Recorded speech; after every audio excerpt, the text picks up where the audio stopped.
Ito pa rin ang programang Yan ang Marino, alay para sa mga Pinoy seaman.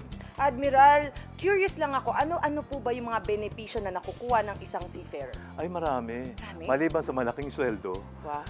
meron pang insurance, meron pang mga scholarship, at meron pang mga provident fund. Marami pang iba.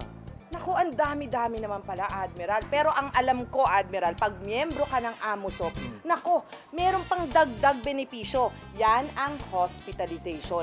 Imagine ang mga dependents at saka yung miyembro nila, aba, may sarili silang ospital. Para sa kanila lang. Yes, para sa kanila. Kaya naman, ito po't panoorin natin ang ospital mismo ng mga seafarers na mga miyembro ng AMUSOP.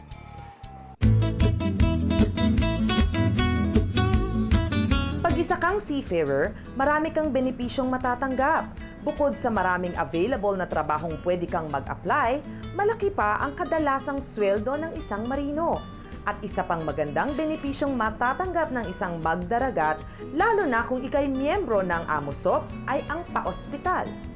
Nagsimula bilang isang clinic sa port area noong dekada 70. Lumago ito at noong taong 1987, naging ganap na isang ospital na itinayo sa Intramuros. Nag-umpisa po kami as a maliit po na clinic, offering consultation lang po, medical consultation, tsaka dental services.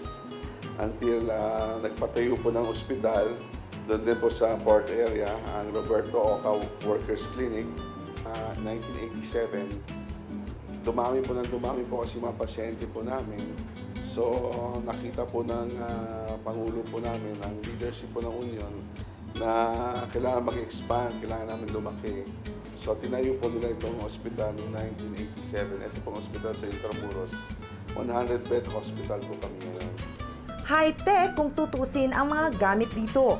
Maikukumpara sa mga first-class na hospital ang mga equipments na ginagamit dito. Meron po kaming CT scan. And yung CT scan po namin is one of the more advanced CT scans in the country.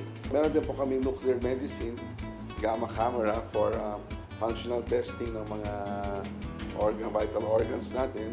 Meron po kaming neurological laboratory, cardiopulmonary laboratory, laparoscopic surgery. Meron din po kaming extracorporeal shockwave lithotripsy, ESWL. Bale, ito yung nagpapasabog ng bato sa loob ng kidneys ninyo. So, hindi na kayo operahan, hindi na kayo bubuksan. Itatapat lang po namin yung belo sa kung nasaan po yung bato at saan na po yung magpapasabog at ilalabas na lang po ninyo yung bato dahil durog-durog na po siya. Dahil nga sa AMUSOP Hospital, matatawag na swerte ang mga miyembro at dependents ng mga ito. Dahil lahat ng serbisyo na ma-avail mo dito ay libre. Maging ang mga gamot na kailangan ay walang bayad.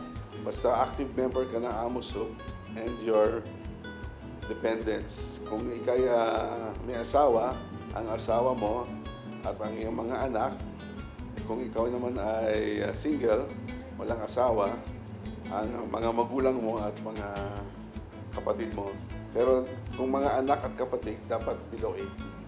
Wala po silang binabayaran kasi po dahil ang nagpapatakbo po ng ospital ay isang union, labor union, nakikipag-negotiate po sila sa mga iba't ibang mga may-ari ng barko para pondohan ng ospital.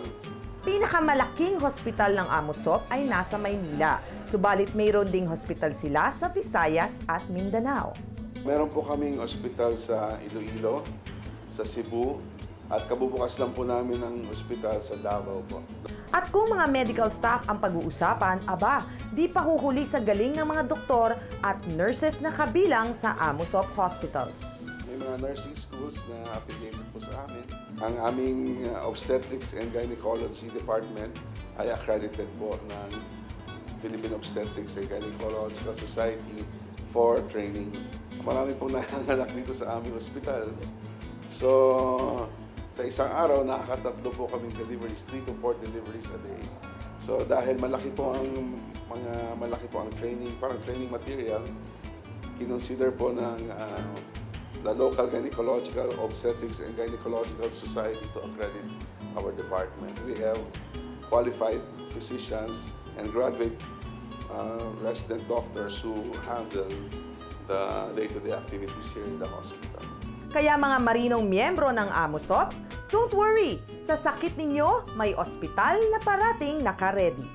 Nayo po ng pamunuan nitong union, ng ating union, ang mga ospital na ito para magamit po ninyo at wala na po kayong mga problemahin sa medical care nyo at sa healthcare. At habang nasa laot po o nasa dagat po ang mga asawa ninyo, at least alam ninyo na well taken care po kayo dito sa Seamen's Hospital.